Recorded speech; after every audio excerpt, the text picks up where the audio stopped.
Good morning, YouTubers. Welcome back to the channel. Today I wanted to talk a little bit about a couple snakes that I have that I think are pretty rare, or at least rare in the sense that I don't really see much about them on YouTube. So I kind of wanted to show them to you, give you my thoughts on these snakes, and get some feedback from you, and find out what you guys think of these snakes. So let's go in and check them out.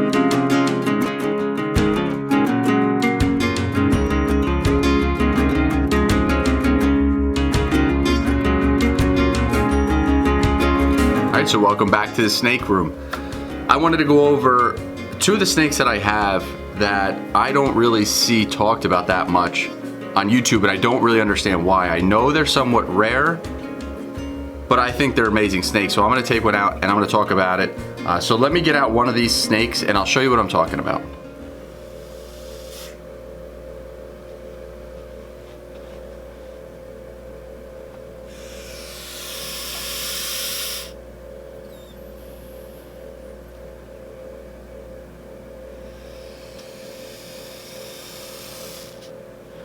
All right, I don't know if you could hear that, but these Angolans are extremely hissy. I'm trying to keep them near the microphone. All right, so here are the Angolans.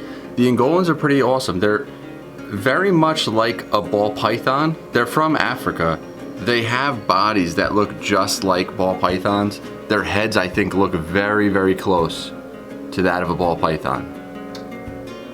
I don't know if it's going to focus on the snake.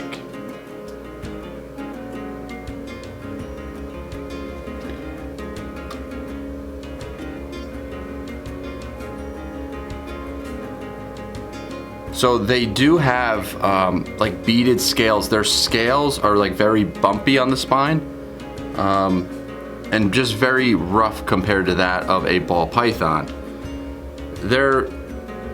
What I think the big difference is their temperament. So a lot of people talk about that these guys are kind of feisty as babies, and that can maybe go for any snake really as a baby. However, when you open a tub for the Angolans, even if they're kind of balled up or in a little ball sleeping, once you open their tub, their head pops up, they start looking around, and typically if they're in the back of the tub, they just come out at you. And they hiss so loud. They just start hissing like crazy. And it's somewhat intimidating because you think these guys are fired up, they're just gonna start striking at everything. And that's really not the case at all. They start hissing and they come at you, and they just start to come out of the tub and they just start reaching for you, and you can just pick them up. So a lot of times I think people give these guys a bit of a bad rep just because of how much they hiss.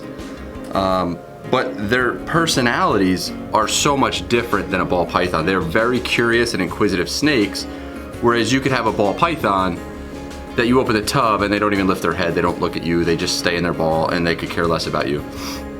Where these guys, once you open the tub, they just pop up and come out and say hello. So that's why I kind of say they remind me of a ball python in the shape of their body and their physical characteristics, but yet their personality reminds me more along the lines of something like a retic, like an animal that's almost like thinking and inquisitive.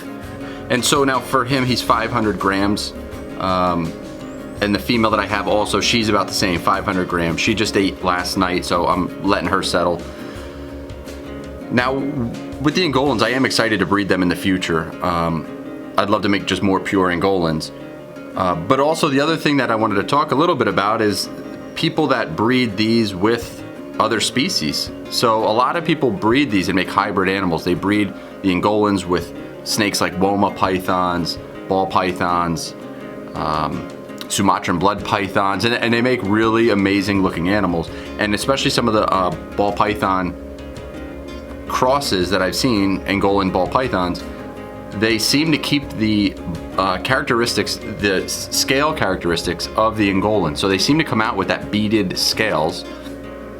So when you do breed this with something like a ball python, you're gonna get the scales and the body type of the Angolan, and you're still gonna get this pattern. But if you breed it with a morph of a ball python, you're gonna get different pattern mutations and color mutations inside this snake. So you still get this patterning,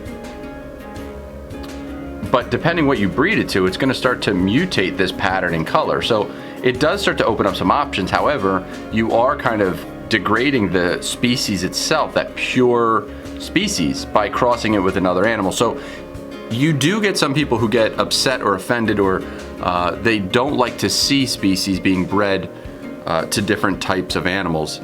I'd like to keep breeding the Angola to Angolan and make more pure Angolans, but I'd also like to kind of experiment a little bit with some ball python morphs with the Angolan. However, the more you breed those siblings back to more ball pythons, the more you're breeding out the Angolan. So I'd like to be able to see how much we can do with an Angolan with just a pure breeding. So like a 50-50 split Angolan to ball python. I don't want to have to try to, if I may try to make an albino or recessive snake, I'm gonna need to breed him to a visual to get 100% hets, and then breed back that het back to the parent, and I'm gonna start to then get down to 25% Angolan. Breed it again, and you start to breed out the Angolan again. So that's what I'm trying not to do. So I'd like to see what we could possibly breed him to that'll get us the best results with just one clutch. So again, a lot of people say that these are very feisty, mean snakes, but as you see, with just handling, these things do tame down just like any other snake does. So again, don't let that hissiness kind of scare you away. I think that hissiness is kind of a pretty cool characteristic. It reminds me a little bit about the Burmese pythons, like our Burm that we have. She's a little hissy in the very beginning when you pick her up, but that's starting to go away. She hardly even hisses now, and this is what's starting to happen with these guys, is they are starting to lose a little bit of that hissiness, but I kind of do like it. It's kind of a fun characteristic. It's a fun trait that they have. So again, as you know, in my videos, my comments are shut off. My channel got flagged because in my old videos, I had put my daughter Kylie in them. So they turned off my comments. So if you're a channel that's not monetized yet and you have children or your kids in the channel, just be warned that when you go to monetize, there's a good chance that all your comments will get disabled, and I've been emailing YouTube back and forth, and they're having a tough time getting back to me. So they do respond, yet they're not helping much at all. So since I can't say comment down below, I'll share my email address and my social media accounts down below. So you can reach out to me that way. Let me know your thoughts on these Angolans, what your thoughts are on the looks of these Angolans, and what your thoughts are breeding these to different species such as womas or ball python, something along those lines. I think it'd be pretty interesting to see what happens. So we might kind of experiment down the road with these guys. So again, he's about 500 grams. These do get bigger than ball pythons. Typically breeding size males are around 1,000 grams. Females can easily get about that 6,000 gram mark. So you will get bigger snakes with these than you will ball pythons. However, you can keep them very similarly. These do require a little bit less humidity than ball pythons. These are desert animals. Where they come from in Africa, from Angola, is more of a harsh desert environment. So we do keep the humidity lower with these guys.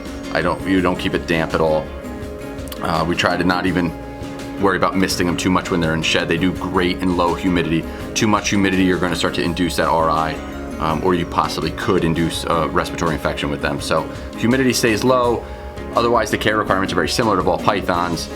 So again, we do have our male and female, both around 500 grams. So I'm curious to see what happens in the future with these guys, but I do love them, and I'm very pro Angolan python. So if you're an Angolan breeder, or if you have Angolan pythons, if you've crossed them before, please email me. I'd love to hear from you if you're an Angolan person. I'd love to be able to learn more about these because there's not a ton of information out there. So I will start to share some of my experiences with these guys and try to put out some information and some stuff that I learn along the way.